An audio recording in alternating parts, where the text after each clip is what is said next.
شروع اللہ کا نام لے کر جو بڑا مہربان نہایت رحم والا ہے۔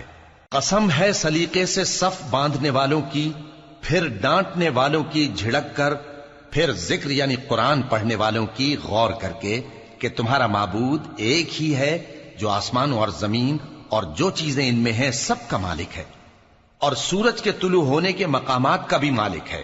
بے شک ہم ہی نے آسمان دنیا کو ستاروں کی زینت سے سجایا اور ہر شیطان سرکش سے اس کی حفاظت کی کہ اوپر کی مجلس کی طرف کان نہ لگا سکیں، اور ہر طرف سے ان پر انگارے پھینکے جاتے ہیں یعنی وہاں سے نکال دینے کو، اور ان کے لیے ہمیشہ کا عذاب ہے۔ ہاں، جو کوئی فرشتوں کی کسی بات کو چوری سے جھپٹ لینا چاہتا ہے تو جلتا ہوا انگارہ اس کے پیچھے لگ جاتا ہے۔ تو ان سے پوچھو کہ ان کا بنانا مشکل ہے یا جتنی خلقت ہم نے بنائی ہے اس کا؟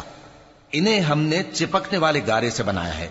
ہاں، تم تو تعجب کرتے ہو اور یہ مذاق اڑاتے ہیں، اور جب ان کو نصیحت کی جاتی ہے تو نصیحت قبول نہیں کرتے، اور جب کوئی نشانی دیکھتے ہیں تو ٹھٹھے کرتے ہیں اور کہتے ہیں کہ یہ تو کھلا جادو ہے۔ بھلا جب ہم مر گئے اور مٹی اور ہڈیاں ہو گئے تو کیا پھر اٹھائے جائیں گے؟ اور کیا ہمارے باپ دادا بھی جو پہلے ہو گزرے ہیں؟ کہہ دو کہ ہاں، اور تم لوگ ذلیل ہوگے۔ بس وہ تو ایک زور کی آواز ہوگی اور یہ اسی وقت دیکھنے لگیں گے اور کہیں گے ہائے کمبختی ہماری، یہی جزا کا دن ہے۔ کہا جائے گا کہ ہاں، وہی فیصلے کا دن جس کو تم جھوٹ سمجھتے تھے۔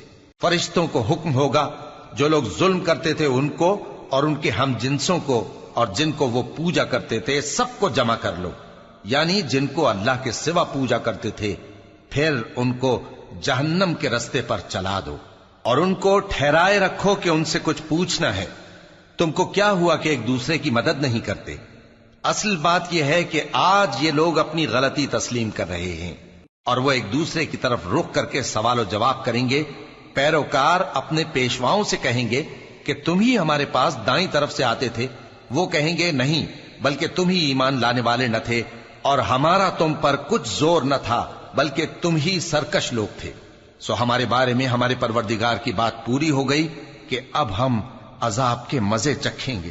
سو ہم نے